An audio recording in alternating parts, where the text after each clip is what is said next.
Bonjour tout le monde. Éminence, cardinal Kambanda, archevêque de Kigali et grand chancelier de l'IPA. Vous m'avez fait l'honneur de me recevoir il y a quelques mois, pas très longtemps. C'était très hypothétique qu'on se retrouve et on s'est retrouvés là avec du concret. Donc merci de votre sollicitation et surtout merci pour votre confiance. Excellence, Monseigneur Arnaud Sanchez Catalan, nonce apostolique de Rwanda, Excellence Gabriel Sayayogo, je suis désolé si j'écorche quelques mots et quelques noms, archevêque de Kopela au Burkina Faso et co-président sud de la Fondation internationale des religions et sociétés, référendissime Père Abbé Bernard Laurent Taillard, abbé de Martsou, co-président nord de la Fondation internationale religions et sociétés, Excellence Monsieur Jacques Assanvo Aïwa, archevêque de Bouaké, au Côte d'Ivoire, et membre de la Commission pour les relations avec les conférences épiscopales et congrégations religieuses pour le pacte d'éducation africain. Excellence, Monsieur Philippe Rukamba, évêque émérite du Butare et coprésident sud émérite de la Fondation internationale Religions et Sociétés.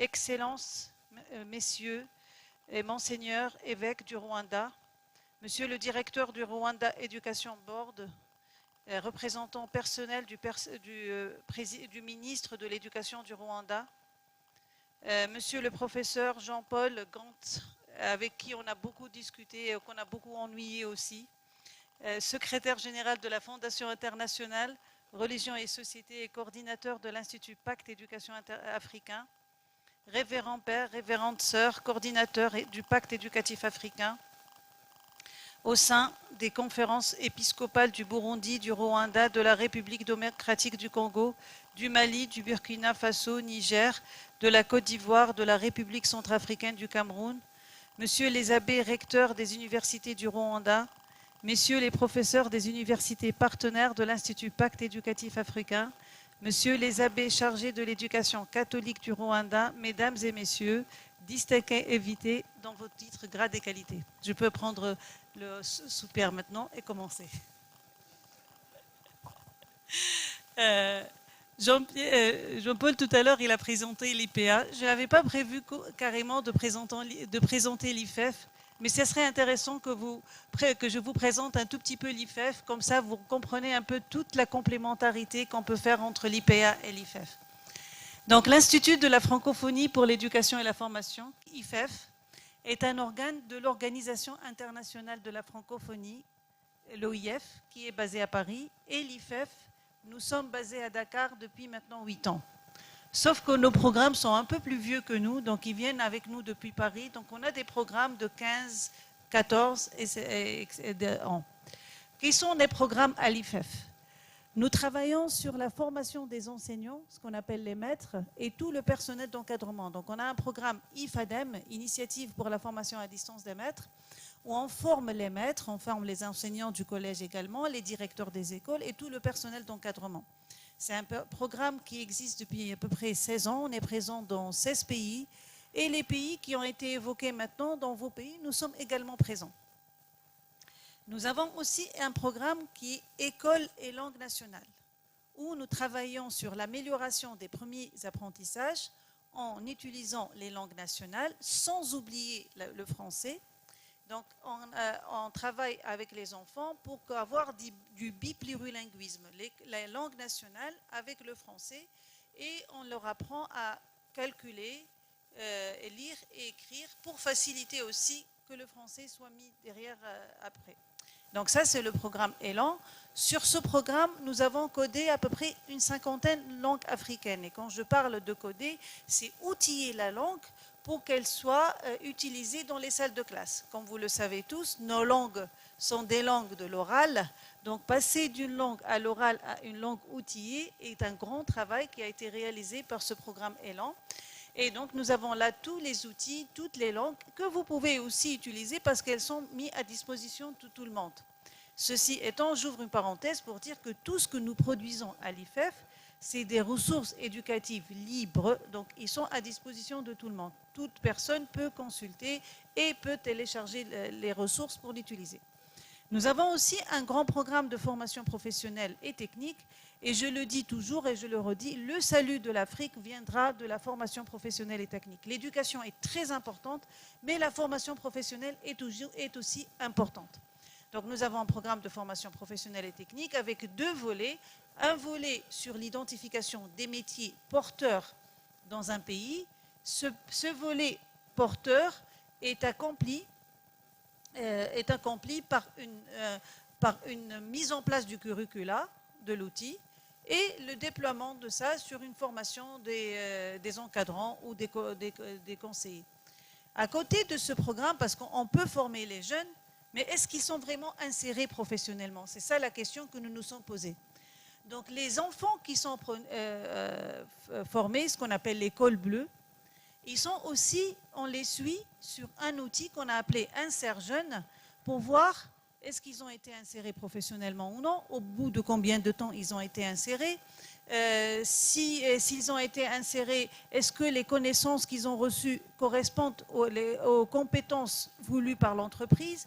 Et donc toutes ces données qui sont importantes pour avoir un tableau de bord sur le bureau du ministre qui peut savoir à tout moment si la formation qu'il a mise en place était pertinente ou non et corriger le tir.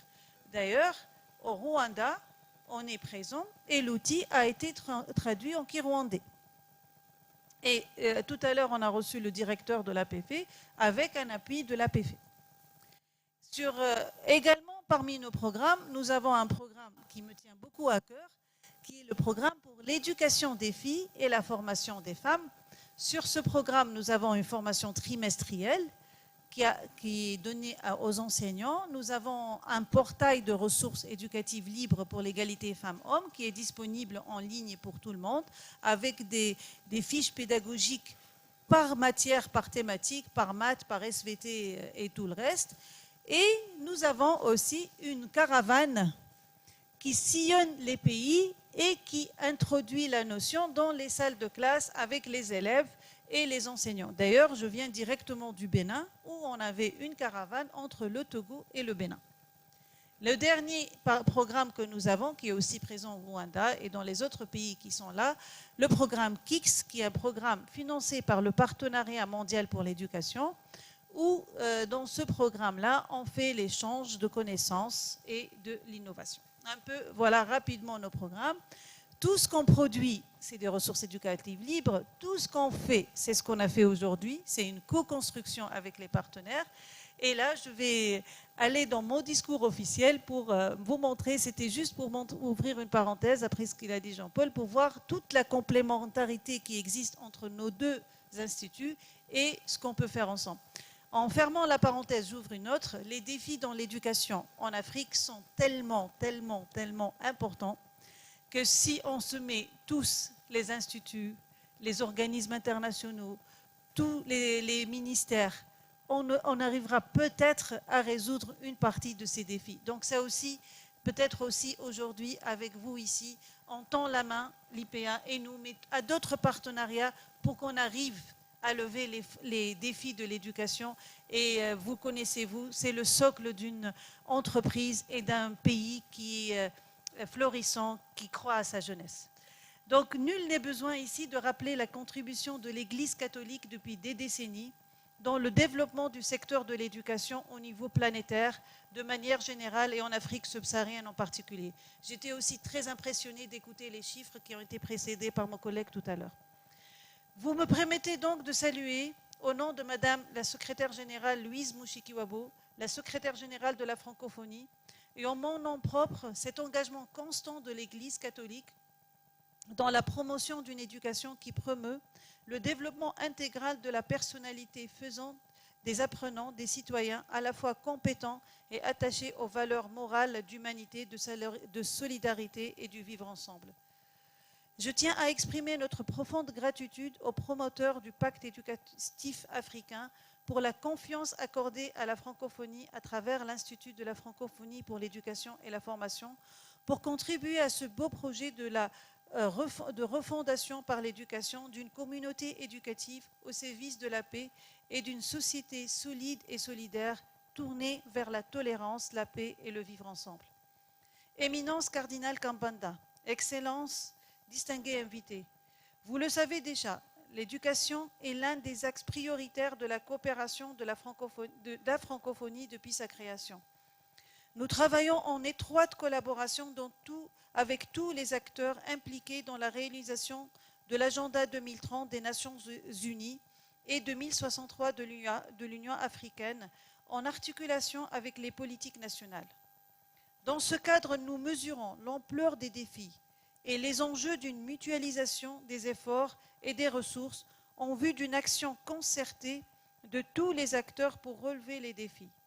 La synergie d'action entre tous les acteurs intervenant dans le secteur de l'éducation, des collectivités locales ainsi que de la jeunesse en appui à ce secteur est principale pour la stratégie d'intervention de l'OIF, matérialisée de la démarche de co-construction à toutes les étapes de développement et de mise en œuvre d'un appel éducatif.